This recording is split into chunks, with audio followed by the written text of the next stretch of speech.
الحمدللہ رب العالمین وصلواتُ وسلامہ علی اشرف الانبیاء والمرسلین وعلی آلہ واصحابہ اجمعین۔ تذکرہ اولیاء دکن حیدرآباد اولیاء کرام علماء اعظام کا شہر ہے۔ یہاں پر ابتدا ہی سے علم و روحانیت کی بہار رہی ہے۔ علماء کرام مفتیان اعظام علوم ظاہر اور شریعت سے اس شہر کو مزین کرتے رہے، تو علماء باطن اولیاء و صوفیاء کرام لوگوں کے دلوں کو آراستہ فرما کر ان کے قلوب کو اللہ تبارک و تعالیٰ کے انوار و تجلیات سے پرنور کر دیا۔ ایسے ہی متعدد بزرگوں میں سے حضرت سید علی بخاری رحمۃ اللہ علیہ کی ذات پاک ہے۔ حضرت سید علی بخاری رحمۃ اللہ علیہ آپ 1130 ہجری میں آپ کا وصال ہوا، یعنی 1130 ہجری میں آپ کا وصال ہوا، تو گویا 1100 اور 1000 کے درمیان کا عرصہ اور زمانہ آپ کا زمانہ تھا۔ اس سے پہلے ہم نے عرض کیا ہے حضرت سید رفیع الدین بغدادی رحمۃ اللہ علیہ جو 7 قادریہ بزرگوں میں سے حیدرآباد تشریف لانے والے قدیم بزرگان دین میں سے ہیں۔ تو حضرت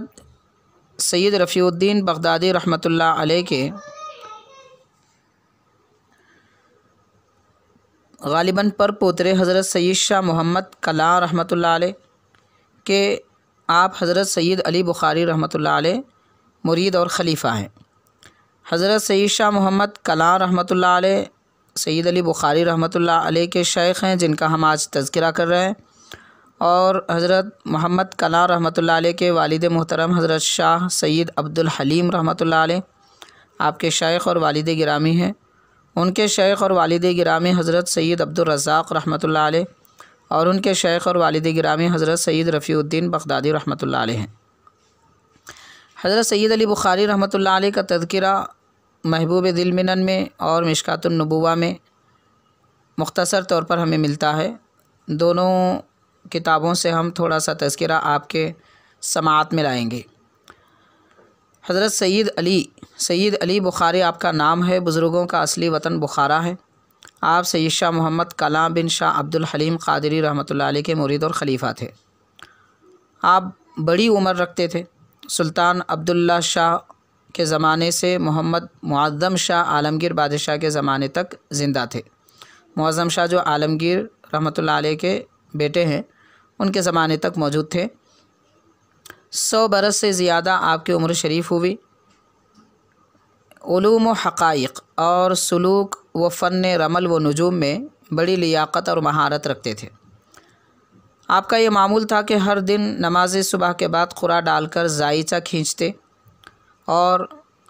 اس کی تفصیل اس طرح بیان کرتے کہ دن بھر کیا واقعات ہونے والے ہیں، کہ کون آئے گا، کس غرض سے آئے گا، کس کو کیا دینا ہے، یہ ساری تفصیلات اپنے خادموں کو بتا دیتے اور جس کو جو شے حوالے کرنا ہے وہ ان کے حوالے کر دیتے۔ پھر یہ ارشاد فرما دیتے کہ آج فلاں شخص فلاں کام کے لیے آئے گا اور یہ سوال کرے گا، اس کو اس طرح سے جواب دینا، اور آج کا حال بہتر ہوگا یا اس میں کوئی شر یا برائی بھی ہوگی۔ یہ ساری تفصیلات آپ بیان کر کے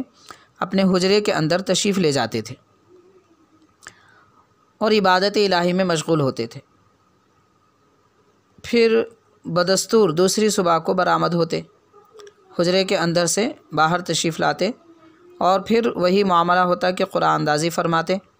اور تفصیلات بتا کر پھر عبادت کی خاطر حجرے میں تشریف لے جاتے۔ اس حال سے یہ معلوم ہوتا ہے کہ آپ نہایت گوشہ نشین اور زاویہ پسند بزرگ ہیں۔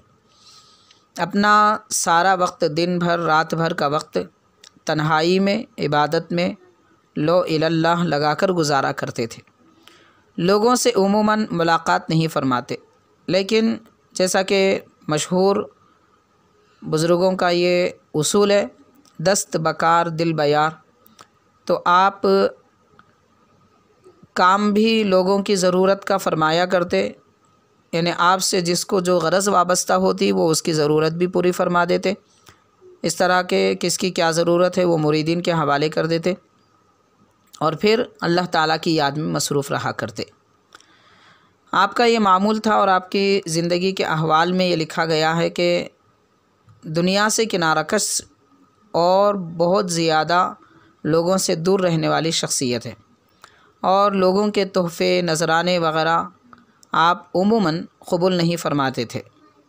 ہاں کوئی زیادہ اصرار کرتا تو اسے قبول فرما لیتے،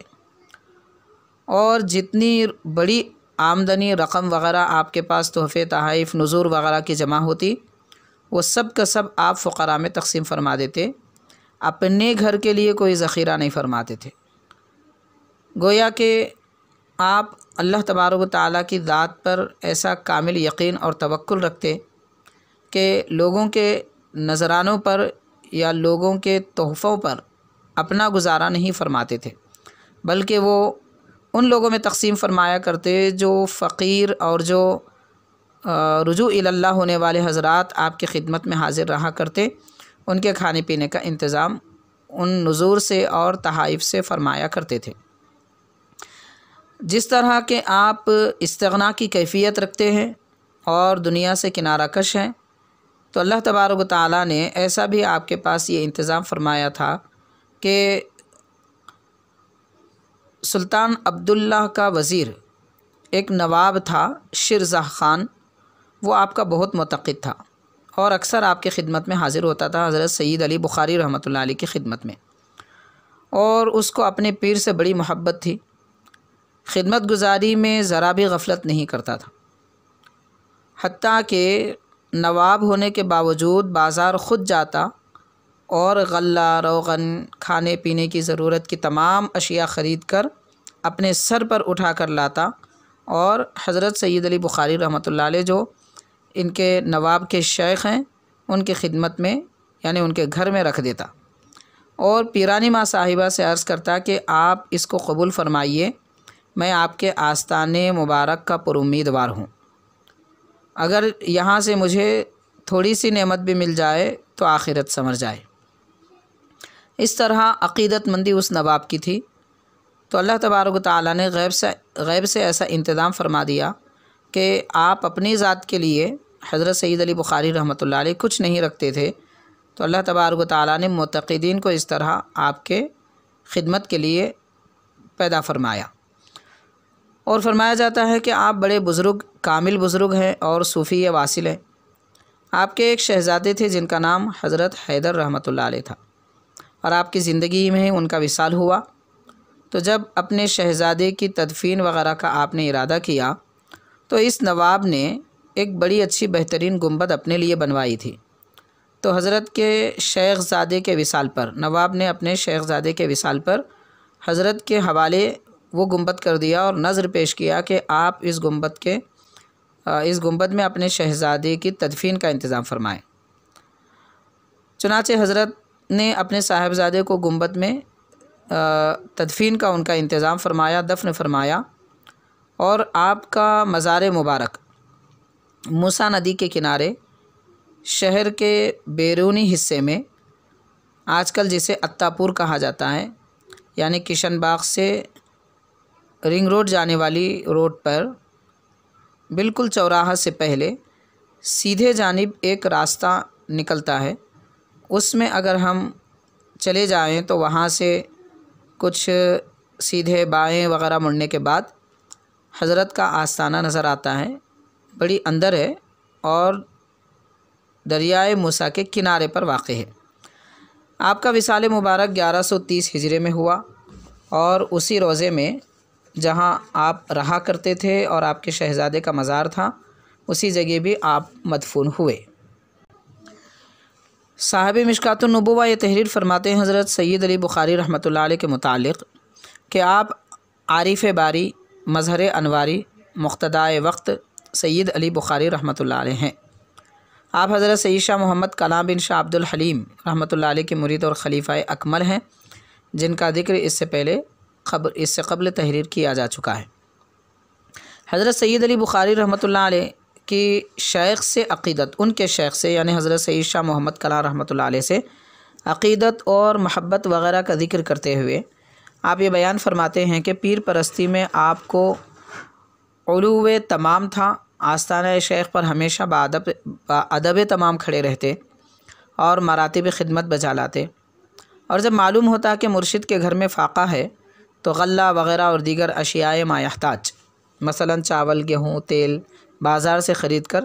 سید شاہ محمد کلام رحمۃ اللہ علیہ کے گھر میں سر پر رکھ کر لے جاتے اور اپنی پیرانی ماں صاحبہ کی خدمت میں بطور نذرانہ فرما دیتے، اور بکمال عجز معروضہ یہ فرماتے کہ غلام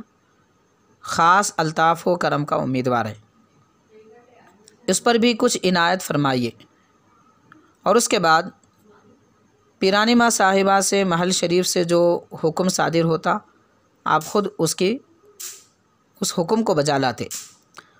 اور اسی طرح آپ کا یہ بھی معمول تھا کہ اپنے مرشد کے خادمین پر بھی بہت کچھ ایثار فرمایا کرتے تھے، یعنی جس طرح شیخ کی خدمت میں ہدیہ پیش کیا کرتے اسی طرح اب ان کے خادمین پر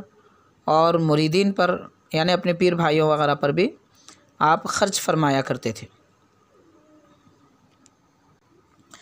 صاحب مشکات النبوہ ارشاد یہ فرماتے ہیں کہ حضرت نے اس مقبرے میں اپنے فرزند کو دفن کیا جو ان کے خادم نے پیش کیا تھا، اس کے بعد جب خود آپ نے اس جہان فانی سے وفات پائی تو آپ بھی وہیں سپرد خاک ہو گئے۔ وہ روضہ منورہ شہر حیدرآباد کے بیرون میں کاروان کے عقب دریائے موسیٰ کے کنارے واقع ہے، جو عجیب مقام مطہر ہے اور خوش فضا مقام ہے۔ دریائے موسیٰ کا پانی روضے کے پاس سے گزرتا ہے۔ صاحب مشکات النبوہ یہ تحریر فرماتے ہیں کہ آپ کا سن وفات نظر سے نہیں گزرا رحمۃ اللہ علیہ، اور محبوب ذوالمنن کے مؤلف لکھتے ہیں کہ 1130 ہجری میں آپ کا وصال ہے۔ بہرحال حیدرآباد کے عظیم بزرگوں میں سے حضرت سید علی بخاری رحمۃ اللہ علیہ کا شمار ہوتا ہے، اور آپ بخاری سادات میں سے ہیں۔ سبا قادریہ کے بزرگ حضرت سید رفیع الدین بغدادی رحمۃ اللہ علیہ سے آپ کے سلسلے سے قادری سلسلے میں بیعت و خلافت رکھتے ہیں۔ اللہ تعالی ہمارے اس تذکرے کو قبول فرمائے اور حضرت سید علی بخاری رحمۃ اللہ علیہ کا فیضان ہمیں عطا فرمائے۔ آپ کی توجہ، عنایات، الطاف و کرم ہم پر شامل حال رہیں، اور